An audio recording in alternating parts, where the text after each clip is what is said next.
Well, boy, is this ever frustrating. This will be my third attempt, and I would have documented my second attempt, the one I just did, if Fraps hadn't just died on me. Or this game, rather, just died on me. Stopped functioning, or stopped responding, I guess. Let's see if I could describe what I just did. It wouldn't be very interesting, because you'll see anyway. But I basically locked myself into a chamber. I was getting chased by enemies, and I shut the door behind me and then tried to open it again, but the enemies were in front of the door, so they refused to move. Anyway, if I could go back in time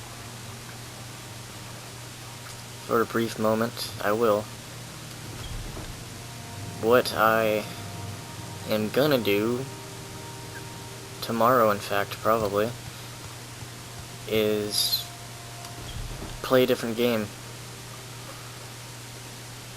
Add some diversity to our playlist, if you will. And I've gotten a lot of suggestions. Not a lot, but I asked people if they wanted to see me play anything. And annoying Outlandian. this is exactly what happened last time. I was talking about this and came to this place and got interrupted. Or came to the guy, rather. Anyway, you give him the Dwemer piece. He asks you if you have the divine disease, if you want to plunder his dungeons or leer at his daughters. And you tell him that you have Corpus and that you are fulfilling the Nevergreen prophecy. He's not a strong believer, but he does have a remedy which he believes may work. He's gonna try it, but he doesn't have high hopes for it. He says it'll probably kill you. But before he gives you that potion, he wants you to go down to the Corpusarium, which is where he keeps all the victims and patients. You know, in confinement. Safe and secure. Because if they were out in society, they just infect other people, and the corpus disease would spread faster. And he also needs victims, or I keep on saying victims. He calls them patients because he is a doctor to some extent. He's researching the disease, and he needs test subjects to figure out how to cure it, of course. This guy is the warden.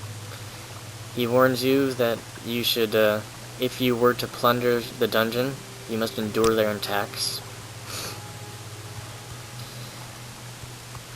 Because, just like in a mental hospital, if someone comes up to you and babbles to you, you can't just say, screw off. You'll hurt their feelings and stuff. Anyway, back to the new game. It's still up in the air. Oh, another 100 level trap. Check that guy out. Isn't he disgusting? Look at his leg. And his face is like coming out of his face. If that makes any sense. It probably doesn't. I meant shoulder. Oh, a bongo drum. And another chamber. Probably with another chest in it. Or maybe not. Yeah. I got a few suggestions. The first of which was from my brother. I'm sure he's been digging what I've been doing. Oh, look at that guy. He's an idiot.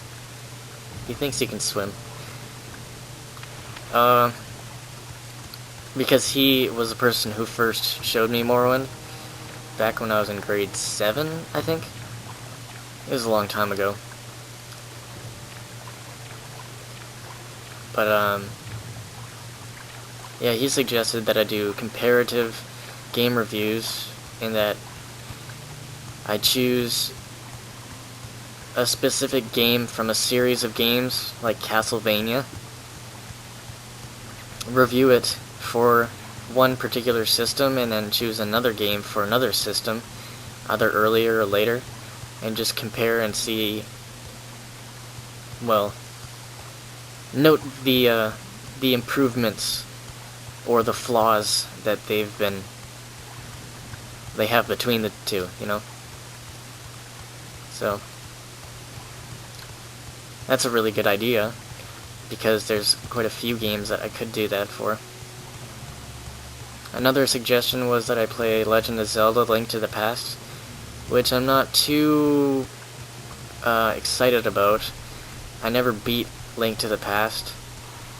I got to this one part where I just didn't know what to do, and honestly, by that time in my life, I wasn't too interested or excited about beating every single Zelda game. Because at this point, all the handheld ones, it's just not gonna happen.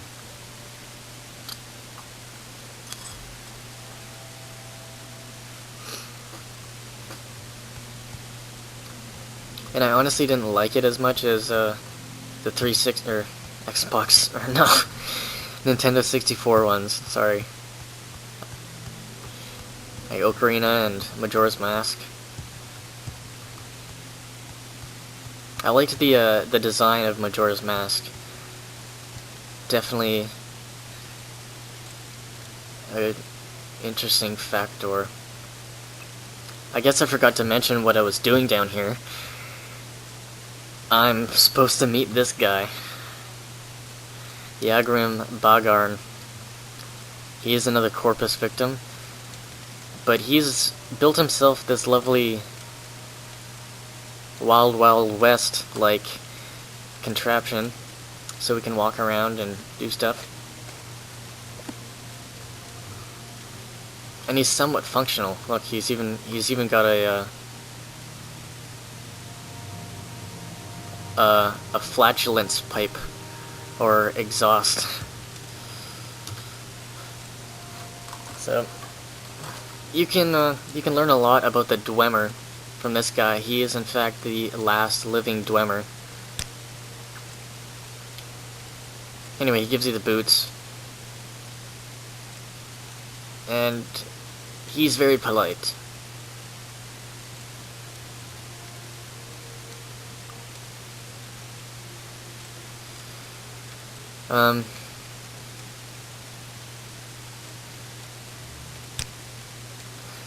Anyway, I'm not going to get deep into the history again. That's something that you kind of do on your own if you're really interested. Right now, I don't want to waste your time with me sitting there reading it and then trying to give you a dumbed down version of what they're saying, because they explain it better than I ever could. Know what I mean? And there isn't really much else here that you can discover without unlocking and untrapping. So I'm just gonna get the fuck out of here. And that place kind of creeped me out the first time I played it, so it's left a bit of a bad mark. I know there's a better word for that, but fuck it.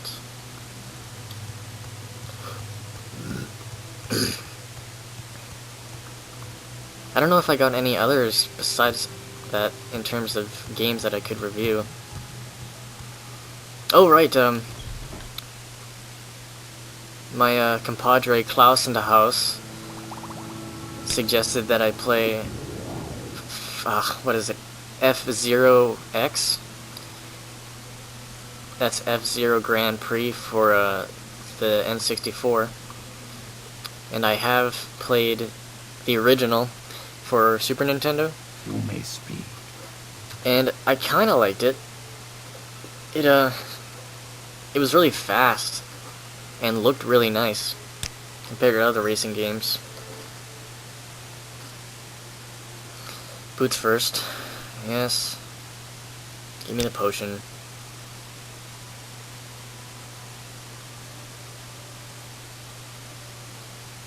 Yeah, so he's giving me the potion and he's gonna observe me to make sure I don't die on the spot. Now swallow. Goodness, good grief. Look, it's working. Remarkable. Let me check your skin, your eyes, your tongue. Amazing. I think it worked. No sign of disease at all. Of course, you still have the corpus disease, just like I planned, but all your symptoms, that is the bad symptoms, are gone. Marvelous. I'll go try it out on some of the more desperate inmates, but I'll answer any questions you have before you go. I don't really have any desperate questions. I really got what I came here to get. Okay, the first time he did that, too, I thought he was gonna kill me. Oh, I gotta take these gloves off and see if I don't have a restore agility. Oh, I do. Cool. Nice. So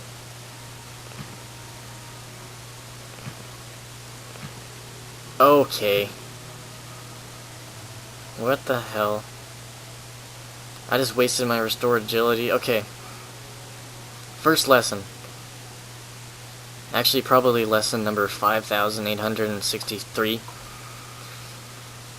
But if you have any magical enchanting equipment on you with a constant effect that boosts up your any one of your attributes, and those attributes get dumbed down, you have to make sure that the enchantment is off before you heal that specific attribute, or else it won't work. And that's just what happened to me. It's happened to me a few times, but it's just another bad glitch in the game.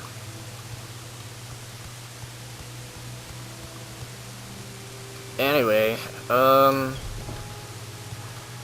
yeah, F-Zero. I kinda told myself I wasn't going to review another racing game after I did a review of Mario Kart 64. It was sort of like a test run to see how well I could do it. And I wasn't disappointed with my performance in terms of commentating, sorry. And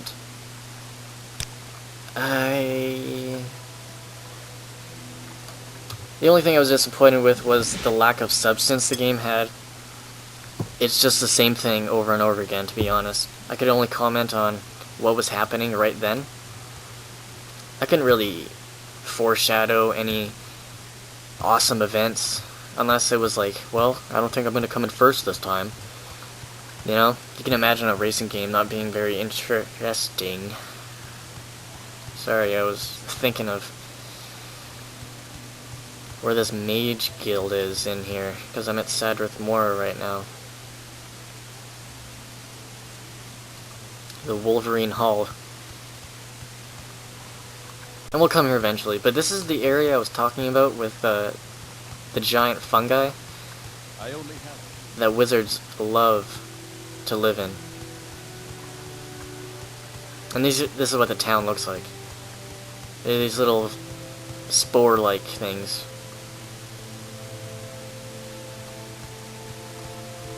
This isn't the only portion of the town, of course. It's a lot bigger, but there is a tower. There's a couple shopkeepers, like any town would have. And here's the main gate. Check out this spinning disc. Oh yeah. That's how they do it in Sadrith Mora. But I'll take a boat. Because I don't know where the Mages Guild is, and oh good. I was a bit freaked out that the guy wasn't standing right on the dock. I thought he might have ran away. Vvardenfell. We'll go around. How's that sound?